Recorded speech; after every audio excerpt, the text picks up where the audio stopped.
Okay, hello everybody. Welcome to the Humanities Center. Over the course of this calendar year, we've assembled a series of events that mark the centenary of the annus mirabilis of literary modernism, 1922. Last semester, Fred Robinson, back here, of our English department, delivered the Humanities Center's Minerva lecture focusing on James Joyce's Ulysses and Virginia Woolf's Jacob's Room. Later this semester, on November 30th, Malachi Black and Catherine Stadler will dive into T.S. Eliot's The Wasteland and its historical context, the end of the First World War and the experience of the influenza pandemic. But today, our focus will largely be on philosophical issues and the author of one of the most influential books of 1922, Ludwig Wittgenstein, on your left, his Tractatus Logico-Philosophicus, and his response to James Frazer's classic book, The Golden Bough, the widely read abridged edition of which also appeared in 1922. To present this with me today, I'm delighted to welcome Tyler Hower of the Department of Philosophy and co-author of Philosophy and the Human Condition, published by Oxford University Press. Tyler's going to start us off with a discussion of the Tractatus.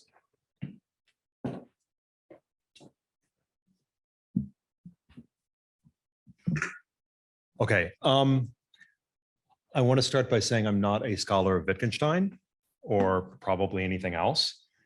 So what I want to do in my, I also don't know how technology works. I think you turn it on. Okay. Switch on the side. Excellent. Okay. So I want to give a kind of picture for those of us who aren't philosophers of what's going on in the Tractatus. I'm also going to talk a little bit about Wittgenstein's sort of background and how he comes to philosophy and how he comes to doing this particular work. But I also want to kind of begin by saying the Tractatus, at least for me, was the kind of thing that, as an undergraduate like you, Steve, was the kind of thing that was really, really attractive to me. And it was really attractive as a beginning graduate student as well. And then I hadn't read it for probably 25 years or looked at it. And for this talk, I started looking at it again, and I was struck by how strange it is, how its structure is odd, how its content is strange, and how it is a kind of, as we were saying earlier, one-off, a thing that couldn't be repeated and shouldn't be repeated. Not because it's bad, but it's a very odd kind of structure. And I was also thinking, it's the kind of thing in a way that if it were published today, I would expect it either to be a blog post somewhere on Medium that no one would ever read, or the kind of thing that you occasionally get in your work email box where I've solved all the problems of philosophy and please recognize it. Because he thinks he's solved all the problems of philosophy and he can go off and not do philosophy anymore. So it is this very kind of weird work, and its structure is not the way most philosophy is done. But first, a little bit about his background, and then I'll get to a little bit, way too many slides of what comes in the structure and a little picture of what is going on in the work. A little about his background. He's an Austro-British philosopher. He was born and raised in Vienna, from one of the most wealthy families in the dual monarchy of Austro-Hungary. He was the 11th of 11 children. 3 of his brothers killed themselves. He was suicidal during much of his life. Another one of his brothers was a famous concert pianist who lost one of his arms in the First World War. And after, there were a number of works written particularly for his brother. He's part of a very important family, cultural center, a home in which the Strausses and the Mahlers and Klimt visit. So he's this very wealthy, very cultured, but very strange boy. He's educated primarily at home. When he when it comes time for him to go to the equivalent of high school, secondary school, he fails the entry exam for the gymnasium, the highest level of secondary school, and instead goes to a technical school, a Realschule in Linz, where he becomes interested in technical matters and engineering. He goes from there to Berlin to the Charlottenburg Hochschule, where he studies engineering. So his path is not philosophy at all initially. He becomes really interested in engineering. That's his career path. Makes sense. He's from an industrial family. There's a kind of usefulness there. He becomes particularly interested in aeronautics and in the development of new and better propellers. That takes him to the Victorian University in Manchester, where he's planning and designing new propellers, but he's designing propellers that cannot yet be built. Because they can't be built yet, the technology is not yet there, he starts worrying about the theory behind aeronautics. That takes him to an interest in mathematics. And because he doesn't really have to get a job, he doesn't need to find employment, this takes him first to Germany, where he pesters Frege, the great mathematician and logician, to teach him more about the basics of mathematics.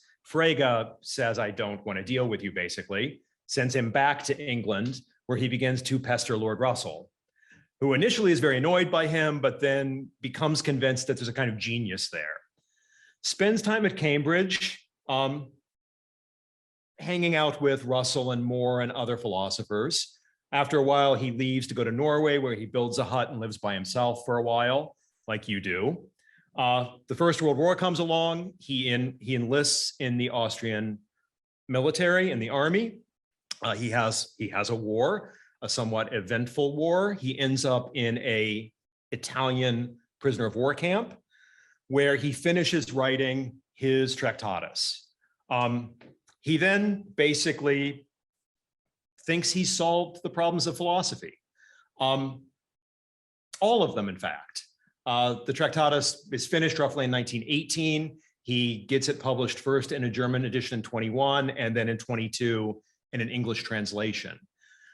It covers a number of different themes.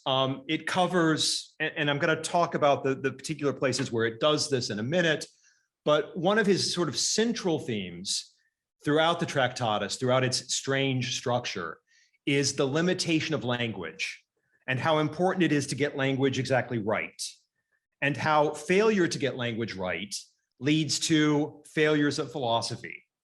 It leads to philosophical puzzles. And for him, the nature and genesis of philosophical puzzles is in misusing language. I'll say something at the end about the way he thinks that philosophical puzzles can be dissolved by getting clear on the way language actually works. So that he thinks that most of philosophy really is just making mistakes, saying things you can't say. And he makes this distinction, sorry for the spelling there, in translations of his later work, sometimes the show is translated as with an E, which I just enjoy, because it makes me feel like I'm reading Jane Austen. He makes this important distinction between what can be shown and what can be said. And some of the kind of interpretation of him that occurs after the Tractatus Logico-Philosophicus comes out really emphasizes the importance of what's said. But a lot of, I think, what Wittgenstein is trying to get at in the Tractatus is that really important things can't be said. They're not less important for not being able to be said.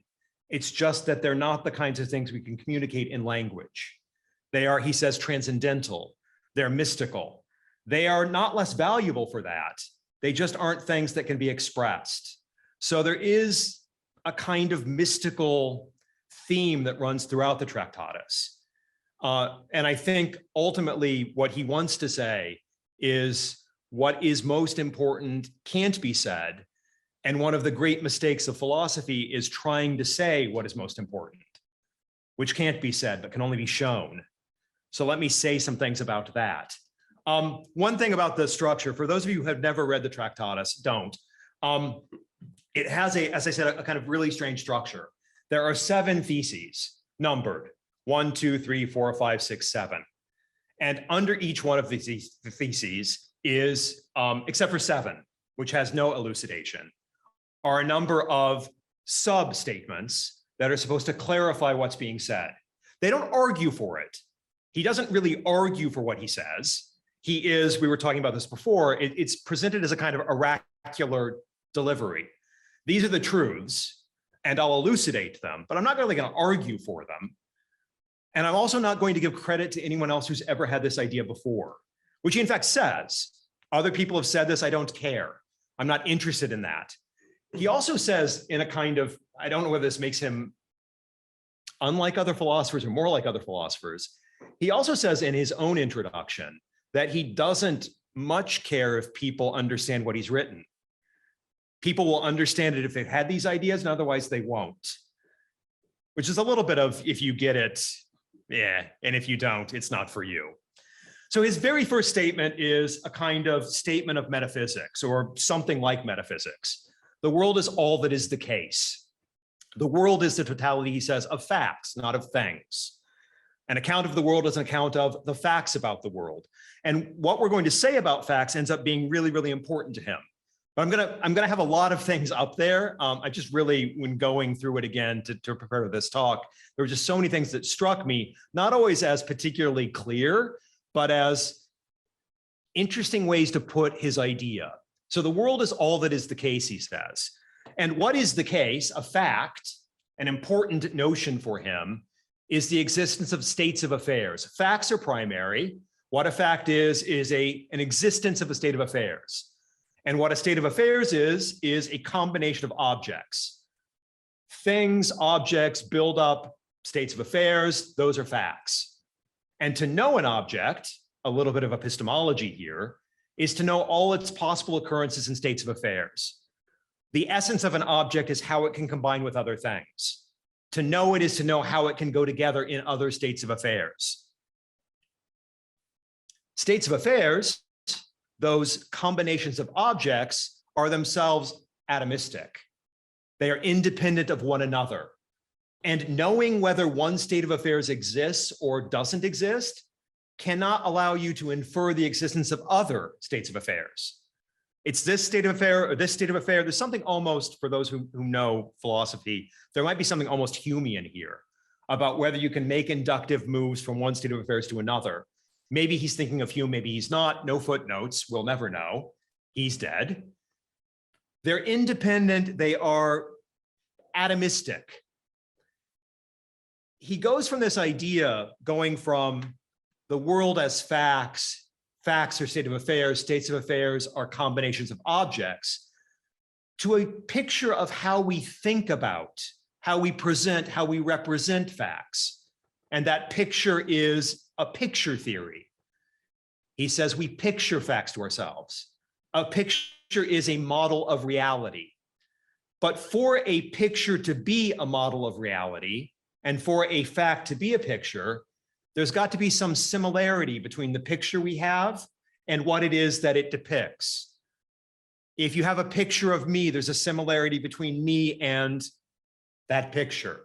Whether it's a caricature of me or a photograph of me or a drawing of me or what, there's got to be something that they have in common for it to function as a picture. But pictures don't depict their pictorial form. They don't, in a way, tell us how they're pictures. They show themselves as pictures. This is going to be important for his account of how language works in a second. They can't say how they work, but they show how they work. They display how they work. And that gets to an account of first thought, and then in a second language. A logical picture of facts is a thought. And in a proposition, a thought can be expressed in such a way that elements of the propositional sign correspond to the objects of the thought. So we've gone from pictures, thinking of them as pictorial, to almost at the level of language here. And there is something in thought, when I have a thought that pictures a fact to myself, or when I have a thought that functions as a picture, as a fact, there is again this kind of similarity. And here, a similarity in its parts and the way they relate to one another. There's something similar in the structure of my propositional thought and the objects that it corresponds to. It's more of the idea that thought is a kind of picturing to ourselves. One kind of sidelight here, because throughout the Tractatus, he digs and digs again at philosophy. He thinks that one of the mistakes that we commonly make in philosophy is that we confuse using the same word for more than one thing with it being the same thing. A theme that he goes back to again and again in the Tractatus is that philosophers make mistakes when they think that their language functions as a picture of the world in the wrong way, when they don't get the way that it's picturing the world. So he thinks philosophy is full of confusions. Not his philosophy, other people's philosophy is full of confusions, often because we take the fact that we use the same word in more than one case. I was talking to students today about whether belief is a natural kind, whether everything that we believe, I was talking to you about whether belief is a natural kind, about every time we say that we believe something, we mean the same thing by it. Philosophers make that mistake, he thinks. I'm going to get to language and let you not listen to me anymore in a minute. A thought then is a proposition with a sense. And if you have the totality of propositions, you have a language. Most of what is said in philosophy, most of the propositions, most of the philosophical language, he says, isn't false. Philosophers don't mostly say things that are false. They mostly say things that are nonsensical, that don't, in fact, attach or picture anything. And he says it's not surprising that the deepest problems, the deepest philosophical problems, the ones over which philosophers have troubled themselves for thousands of years, are in fact not problems at all. They're just mistakes in our language. And if we got clear on the way our language worked, we would see that we could stop doing it. Part of his project in the Tractatus is to show us how we can stop doing it. A proposition, he says, shows its sense. Again, it's a kind of picture. A proposition shows how things stand if it is true. A proposition like, I'm standing in the Humanities Center right now, shows what would be true if it were true. It pictures it. It gives you a picture of me standing in the Humanities Center right now. And it also says that that's, in fact, the case. Propositions are kinds of pictures. They're kinds of pictures that also say that they're true. And they only work. I only worry about the last part here. Propositions only work. They only state something insofar as they function as pictures, insofar as they give you a picture of how objects will stand, what the state of affairs will be. Philosophy, ideally, he thinks, aims at clarification. I've said this a number of times. Philosophy, he says, isn't a body of doctrine. Here he goes back almost to the way that people thought of philosophy, or some people thought of philosophy in the classical Greek world. It's not a doctrine, it's not a set of teachings, it's an activity. But for him, what it is getting clear on what we mean by things, and what we can mean and what we can't mean. Something almost Socratic here. We've got to figure out what those words mean and if they do mean anything. The task of philosophy and of philosophers is to get cloudy and indistinct thoughts to be clear and sharply bounded. But that's it. That's all there is to philosophy. Not the other stuff people have worried about, not metaphysics, as we'll see in a minute, but just getting really clear on what we can and cannot say. And to get clear on what we can show. Because he says what we can show, we can't say. What we can say, he ultimately says, is basically the truths of natural science. But that's it. Nothing really beyond that can be said. Everything else can be shown.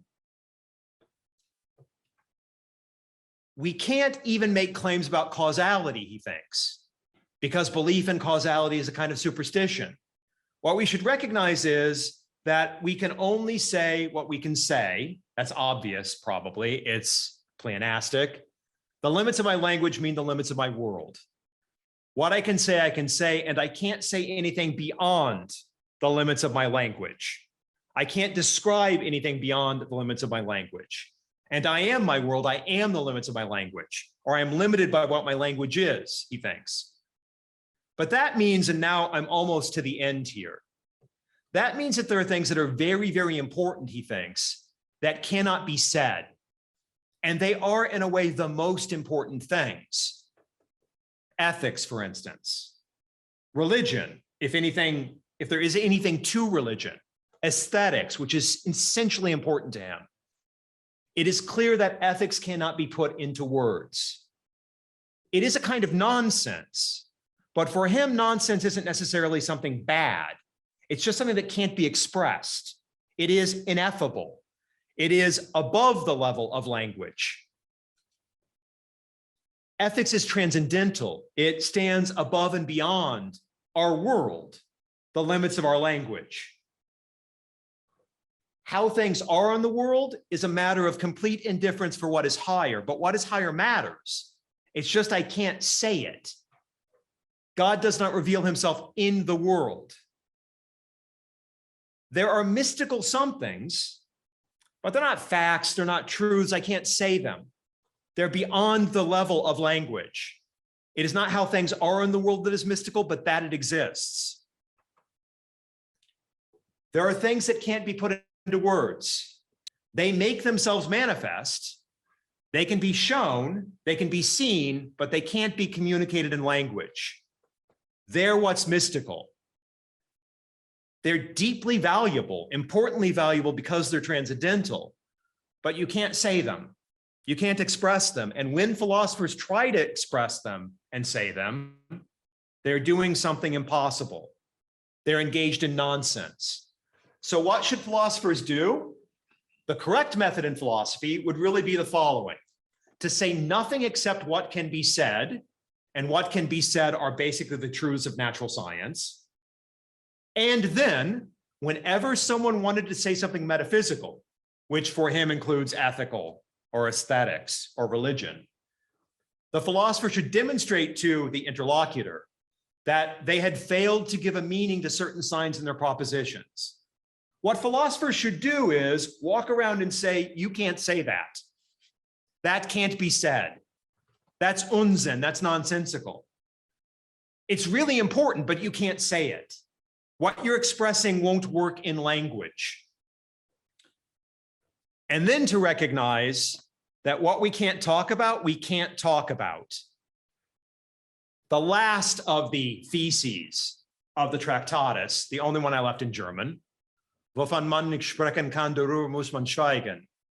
Roughly, those things that you can't talk about, you have to be quiet about. Shut up. The mistake of philosophers and the mistake of many of us is that we don't know when to be quiet. But those things we should be quiet about are still exceedingly valuable. We should stand in silence before them, though. I'll say like two last things, and then I'll let me sit down. That's what I'll let happen. He had a lot of influence for a while. Whether we were talking about this beforehand, how influential Wittgenstein ended up being. We read him as undergraduates and never again. Maybe there are threads of influence that come from him. The Tractatus itself had a lot of influence in the Vienna Circle and early thoughts about philosophy of science in other places. But a lot of the people in the Vienna Circle, not everyone, but some people in the Vienna Circle, took seriously the idea that we should only say what we should say, but then thought that the nonsense is just stuff that was the pejorative sort of nonsense. Not just we shouldn't say it, but we should laugh at it, that there was something embarrassing about ethics or aesthetics or religion. He doesn't seem to think it's embarrassing. He thinks it is beyond what we can say in a very, very much in a mystical tradition. I think of, though, in a very different vein, Aquinas's mystical experience where he says he can't write anymore. Everything he has said is as straw because I've seen something beyond what can be expressed. He's no Aquinas, but there's something of that there. The other thing I want to say, and then I'll sit down, is that, of course, everything Wittgenstein does in the Tractatus by his own lights must be nonsense, because he's talking about language from outside language. He's giving a picture of language as if you were standing outside describing it. But by his own theory, you can't do that. So that people have also often talked about the Tractatus, or some people have talked about the Tractatus as providing a ladder to climb to the truth of number 7, but then you have to kick the ladder away. You're not allowed to have the apparatus anymore because it asks you to do things that you cannot in fact say. And now, ich schweige.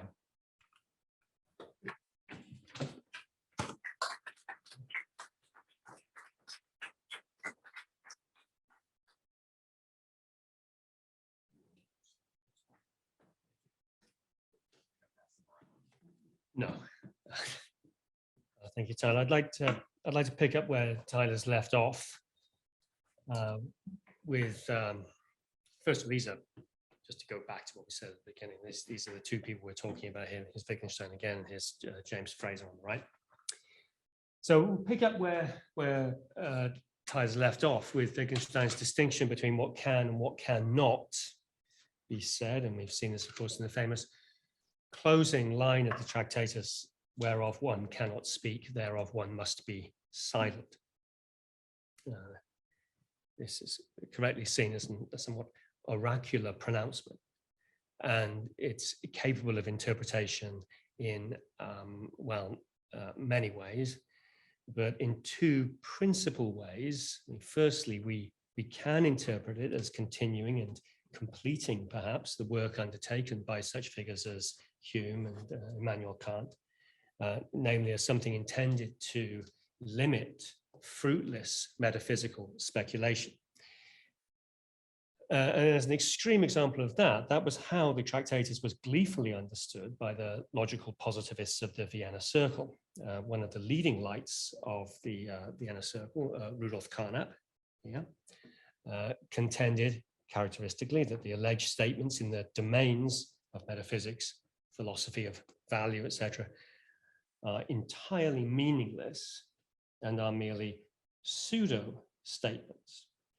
Now, it's not actually difficult to see how Wittgenstein might have been regarded as an ally in the positivist war on metaphysics. In fact, in the 1930s, Wittgenstein becomes something of a verificationist with a very stringent criteria of verifications. If you can't verify something completely, your sentence hasn't meant, and your statement hasn't meant anything.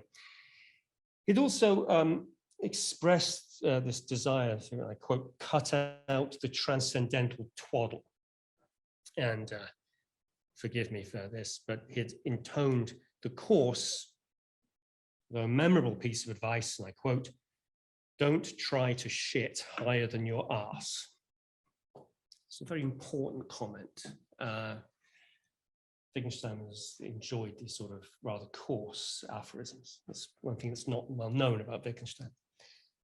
Now, it's of course well known, though, that Wittgenstein's motivations in the Tractatus differed markedly from the atheistic agenda of the Vienna Circle. This is perhaps most apparent in proposition 6.522 of the book, already mentioned by Tyler. Again, is the title, it was the front page of the Tractatus. And there are indeed things that cannot be put into words. They make themselves manifest. They are what is mystical. Now, while Wittgenstein's thoughts on the inexpressible are capable of multiple interpretations, I'm quite satisfied with how Tyler puts it, namely that Wittgenstein wanted to emphasize the importance of the unsayable over the sayable. As his friend, the architect Paul Engelmann, put it, Wittgenstein passionately believes that all that really matters in human life is precisely what we must be silent about. Now, there are points of contact with other great writers here, I think. I think of Samuel Beckett's wonderful words in his late interview for Vogue magazine, where Beckett said, every word, one of my favorite lines from Beckett, Every word is an unnecessary stain on silence and nothingness. We also may note how Wittgenstein's pro-attitude towards silence, and correspondingly his disgust toward what he called babbling, is another point of contact, setting him within the European conservative tradition, the central attitude of which was, in Adolf Grabowski's words, silent reverence for the impenetrable. Silent reverence for the impenetrable. So Wittgenstein's early thinking on God, religion, and so on encompassed these matters, these sort of quasi-religious matters, within the realm of the inexpressible mystical. Religious utterances on this view could be regarded as important nonsense, things that, strictly speaking, could not be said, but which nonetheless indicated something. Now, he's prompted to a rather different set of thoughts on religious utterance when he encountered a hugely significant book, which, like the Tractatus, was also published in 1922. This is the one-volume edition of James Frazer's magisterial study of magic and religion, The Golden Bough. This is the first edition of The Golden Bough from 1922. It's a really beautiful book, beautifully produced. Now, I want to say a word about what Frazer's doing. Frazer was one of the principal anthropologists of the late 19th and early 20th centuries. The Golden Bough first appeared in 1890 in 2 weighty volumes. It had swollen to 3 volumes by the time of the second edition in 1900, and ultimately to an encyclopedic 12 volumes when the third edition appeared between the years 1906 and 1915. Here it is. These are the 13, well, there's 12 volumes, then he adds, he can't stop fiddling around with it. In 1936, he adds a 13th volume to it. It's very, very beautiful, actually, this edition. I have this. It's a truly extraordinary work, The Golden Bough. And its influence transcended the single discipline bounds of anthropology, helping to create, alongside Freud's interpretation of dreams, the cultural and literary climate of the 20th century. Writers who expressed or otherwise displayed their indebtedness to Frazer included such giants as James Joyce, Joseph Conrad, D.H. Lawrence, and T.S. Eliot. And Eliot described Frazer as the master. In Eliot's notes, indeed, to The Wasteland, another great production of 1922 that Malachi will be talking about in a few weeks, Eliot wrote this. I quote Eliot: "To another work of anthropology, I am indebted in general, one which has influenced our generation profoundly. I mean The Golden Bough." So such was the importance of The Golden Bough that it was deemed valuable to produce a handy, though still substantial, 750-page abridged edition. I mean, as an abridgment, that is still a weighty thing to plow through. And this was to become the way that most readers would gain a familiarity with Frazer's Golden Bough, not by reading this edition, but by reading the abridged edition, which has never gone out of print, by the way. It's still extraordinarily popular. Now, interestingly, the abridgment was not put together by Frazer himself, but by his wife, Lady Frazer, who, again, interestingly, saw fit 2 years later, 1924, to assemble an edition of the Golden Bough for young readers. I'm not just saying this as a kind of piece of trivia. It shows how significant this book was. Not only was this a book that the fledgling field of anthropology, but this was the book. It also became very important for general readers. Throughout the whole of the 20th century, Jim Morrison's The Doors, for example, obsessed with the Golden Bough. If you listen to the Doors, I don't know if anyone listens to the Doors anymore, but the Doors is full of quotations. The Doors records are full of quotations from Frazer. But this one, this lovely little edition for children, is, I mean, again, Golden Bough is deemed to be so important that children should read it as well as anthropologists and general readers. It's a lovingly undertaken work with a very sweet motivation. She says, and I quote, "I do not wish to teach. My aim is to amuse." We are amused by the Golden Bough, to please those who are on the springtide of their years. Now, it has to be said that 100 years on, Frazer's work is not so highly valued. The luster of the Golden Bough has diminished somewhat, and I dare say that not a single anthropology major is required to wade through its pages now. According to a more recent anthropologist, Ian Lewis, the book is to be regarded simply as, I quote, "a monumental exercise in futility." It's a very sad thing to have your life's work described as a monumental exercise in futility. It took a good many years for Frazer's work to become so commonly the target of such vehement and de rigueur criticism. But it was Wittgenstein who can be regarded as the first violently strident critic of the entire project of the Golden Bough. But before we note Wittgenstein's criticisms, of course, we need to get some idea of what Frazer had to say. The primary aim of the Golden Bough is to explain a peculiar ritual of classical antiquity, that of the rule which regulated the succession to the priesthood of Diana at Aricia. Now, the scene of this succession is famously, majestically described in the opening passage of the book, which starts out, is well known, with a reference to J.M.W. Turner's gorgeous painting. Well, this is, by the way, this isn't Turner. This is the lovely gold gilt cover of the Golden Bough on the title page there.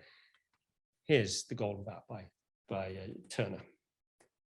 And first line of the Golden Bough: who does not know Turner's picture of the Golden Bough?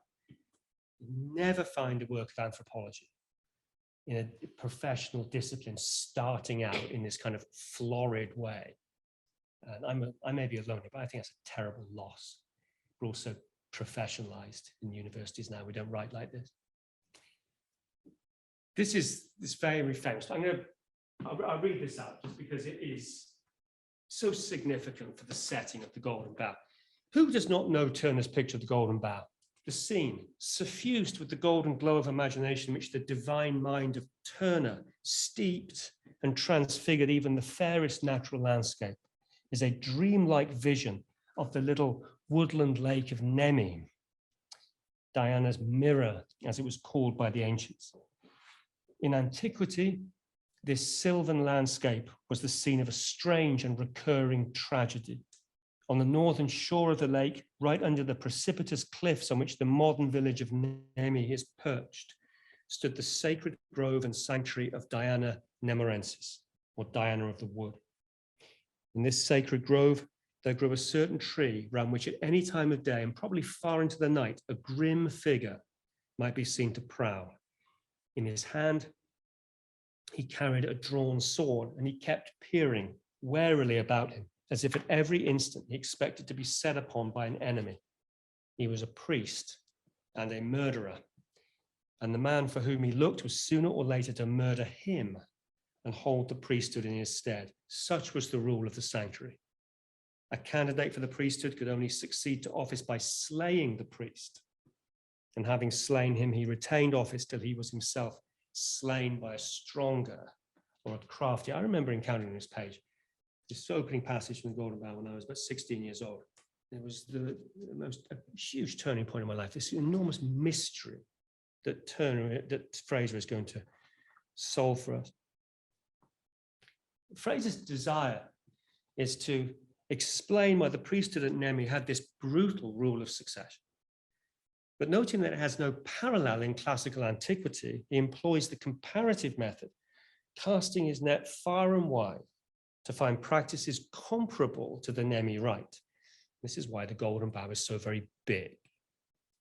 Frazer assembles a survey of a huge range of magical and religious practices the world over, drawn largely from so-called primitive cultures. and particularly as these practices bear upon the subject of the ritual murder of priests, kings, man-gods, and pretenders to divinity. But to give the conclusion to Frazer's detective work in capsule form, the priest at Nemi, or Rex Nemorensis, was believed to be a divine king, and in him dwelt the spirit of the sacred tree which is guarded. The motive for slaying the divine king is traced by Frazer to a belief that the gods are mortal. If a man-god, such as Rex Nemorensis, should become diseased or aged, then it was feared that the god inhering in him would suffer a corresponding decay, thus imperiling the general course of nature. So the priest king must be killed in his prime, when he is still able to fight, for example. Only then can the god's spirit be transferred to his successor. The death of the king, Frazer says, may also have been combined with the custom of driving out evils, transferring the sins of the community to one individual who would take those sins away with his own death. Frazer thus seeks to establish Rex Nemorensis as both man-god and scapegoat, explaining thereby the reasons for his violent death, while at the same time, and as you can probably anticipate, elaborating a scandalous interpretation of the origins of Christianity and the real meaning of Jesus's violent sacrificial death. It's really fascinating and subversive stuff. You know, the stuff about Jesus, by the way, was entirely dropped in the abridged edition. Far too scandalous for a general audience or for children. It remains in the more academic version. Frazer describes Rex Nemorensis as the nominal hero of the Golden Bough, preferring to let the reputation of his book rest not on his explanation of Nemi, but on the broader sweep of his reflections on magic and religion.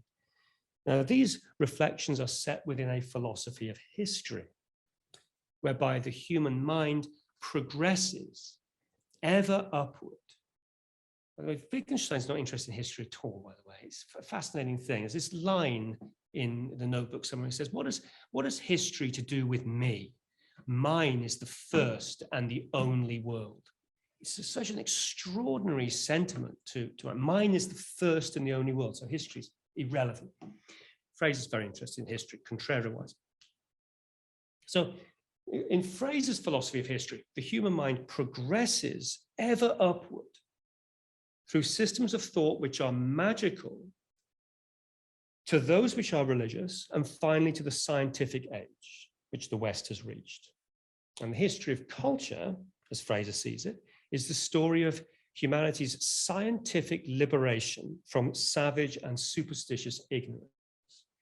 Now, there's clearly a political subtext here, which is by no means all that there is to the Golden Bough, but it should probably be registered. Cultural improvement for Frazer would mean something like a movement towards the adoption of the norms and practices of white Western civilization. And accordingly, that the effect of the British Empire was beneficial in this regard. It can be seen as a big apology for British imperialism. And we're not too far away, just to go back to Conrad for a moment, we're not too far away from Conrad's Heart of Darkness in its detailing of Mr. Kurtz's report on the suppression of savage customs. Anyway, that implicit message about the moral quality of the British Empire is a message that was pretty well received in Frazer's day. Probably not so well received in our time, but it was a big selling point of the Golden Bough in the early part of the 20th century. Moving on though, a vital element of Frazer's theory is the way he distinguishes between the magical, religious, and scientific philosophies of nature. Historically, the first of these philosophies, magic, Frazer says, is grounded in a theoretical framework based upon the association of ideas. This is his little diagram of sympathetic magic. He says, if we analyze the principles of thought on which magic is based, they will probably be found to resolve themselves into two. First, that like produces like, or that an effect resembles its cause.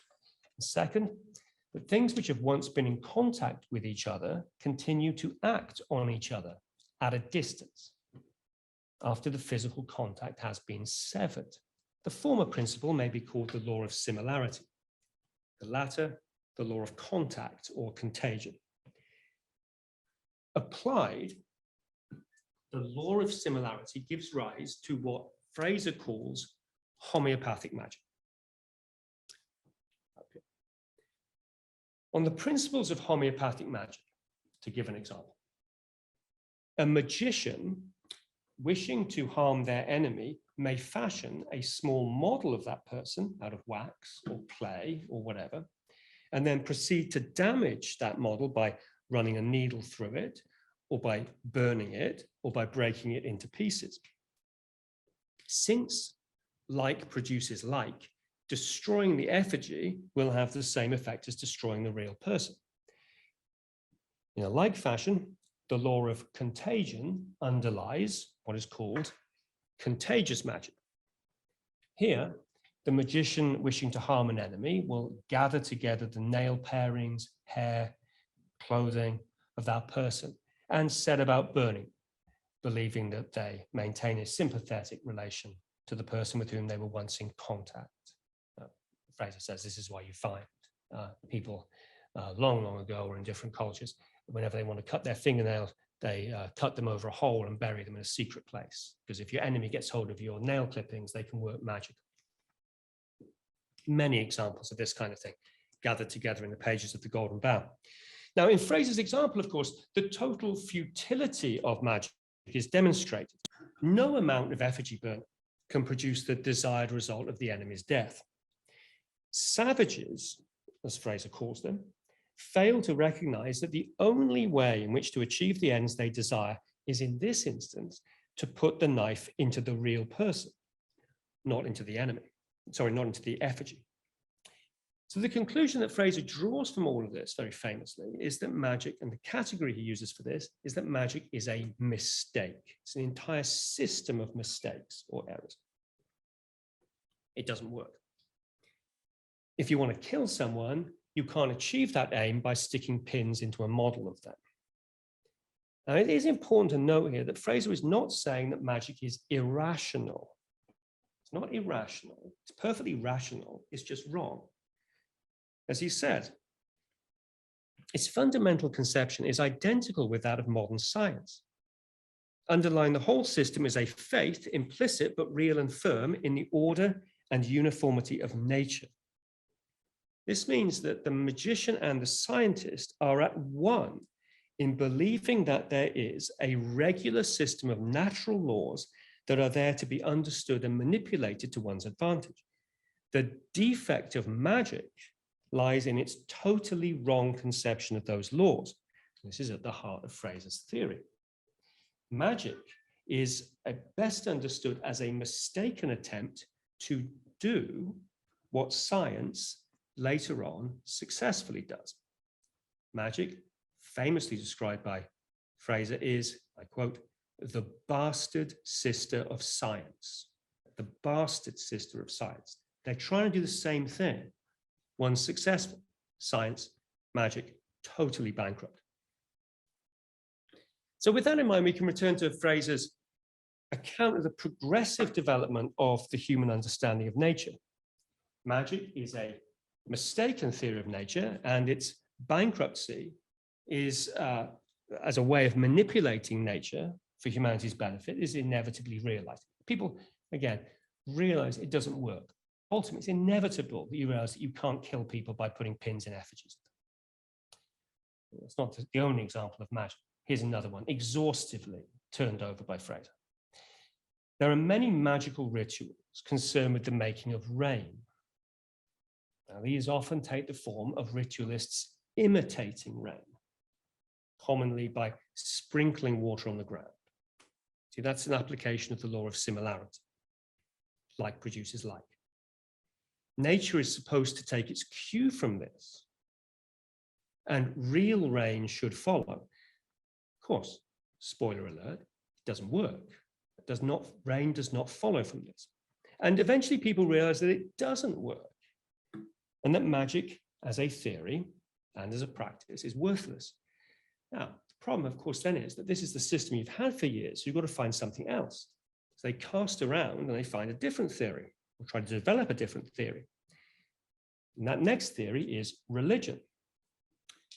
Religion and magic for Frazer are different things. Magic appeals to a uniform set of laws, while the central contention of religion is that what accounts for the workings of the world is not a system of impersonal laws, but rather the intentions and activity of certain very powerful beings called gods. And this change, of course, has consequences for ritual activity and the attempt to alter nature. So to take our example, instead of sprinkling water on the ground when you want the rain to come, people resort to something else, to sacrifice or to prayer. And these two things, prayer and sacrifice, are attempts, as it were, to cajole or entreat the gods to produce those things we need. Frazer says, of course, that this doesn't work either. Prayer doesn't work, or to sacrifice.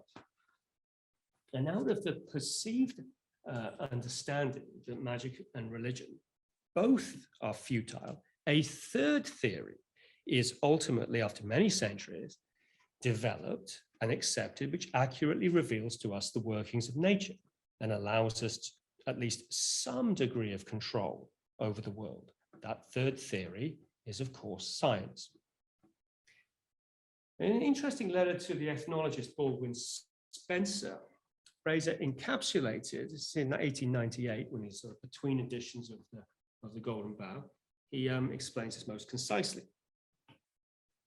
I am coming more and more to the conclusion that if we define religion as the propitiation of natural and supernatural powers and magic as the coercion of them, magic has everywhere preceded religion.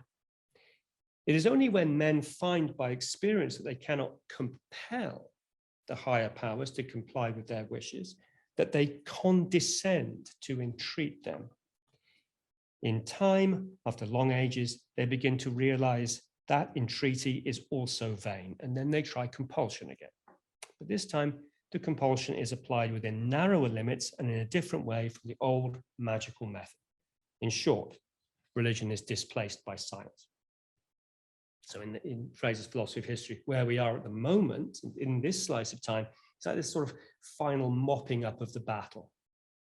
Science is largely in control of our view of the world, but there's a bit of religion still going on in the background, but rather as a kind of spinning idle wheel.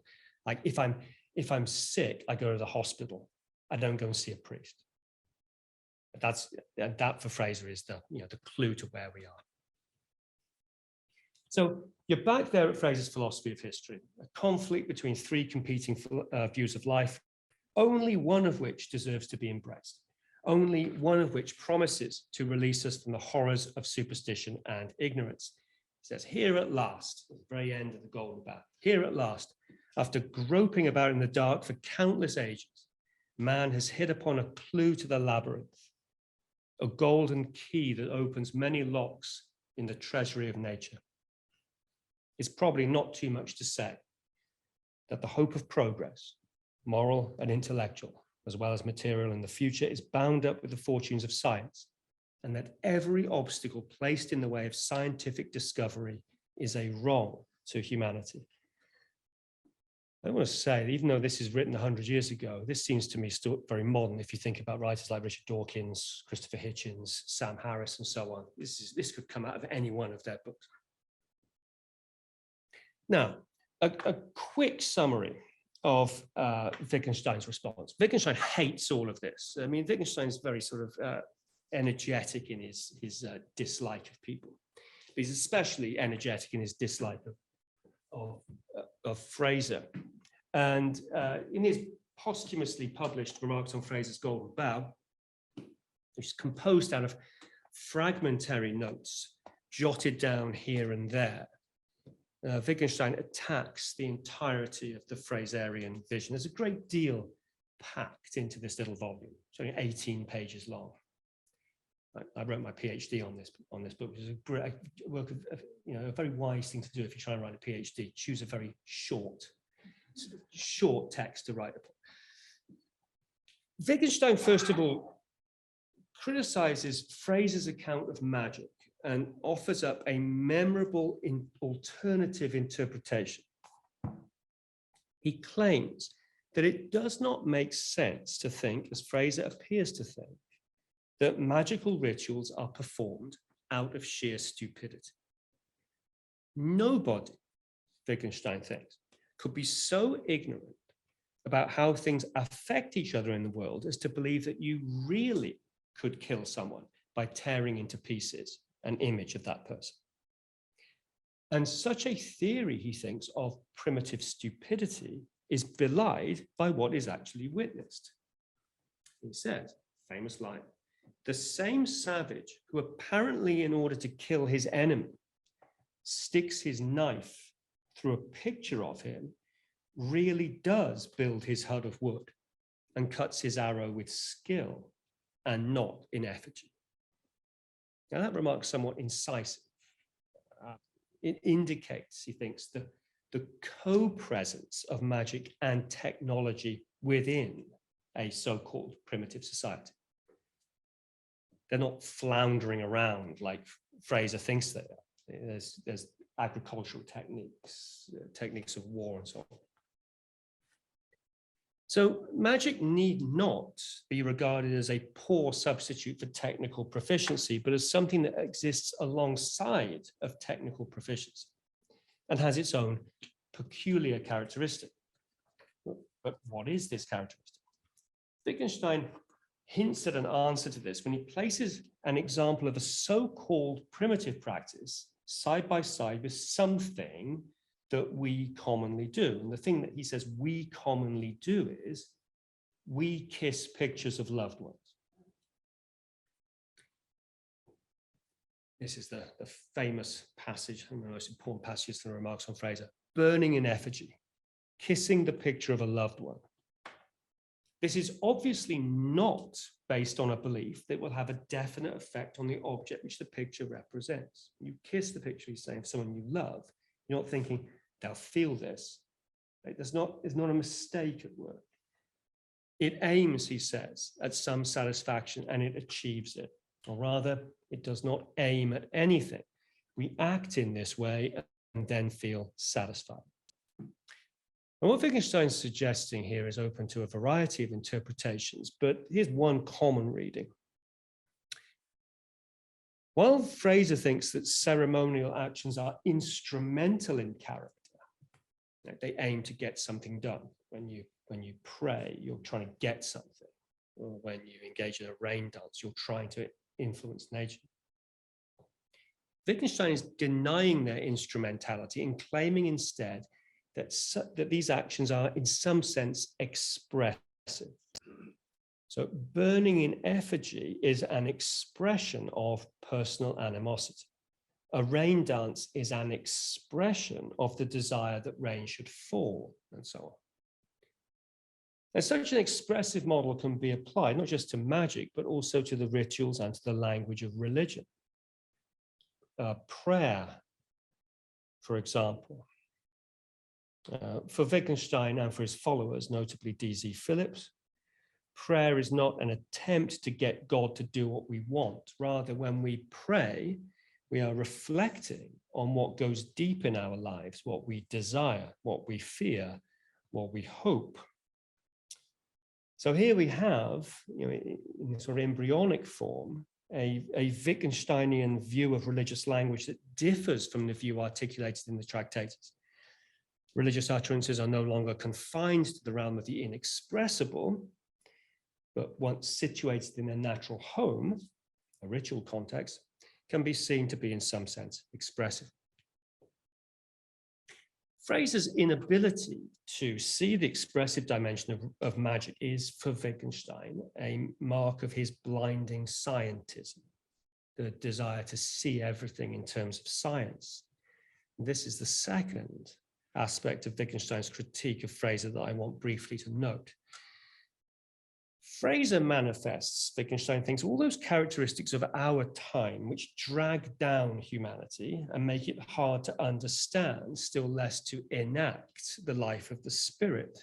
It says Frazer is much more savage than most of his savages, for these savages will not be so far from any understanding of spiritual matters as an Englishman of the 20th century.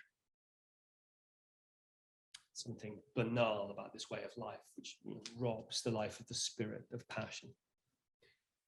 Now, in the encounter between Wittgenstein and Frazer, then, we can detect a clash between two very different views of the value and promise of technological and scientific progress. For Frazer, as we've seen, history is a story of scientific liberation, the shedding of false and superstitious practices. Science, you remember, he says, gives us a golden key. And compare that optimism with Wittgenstein's contrary position found in the pages of Culture and Value, again, another posthumous collection of writing.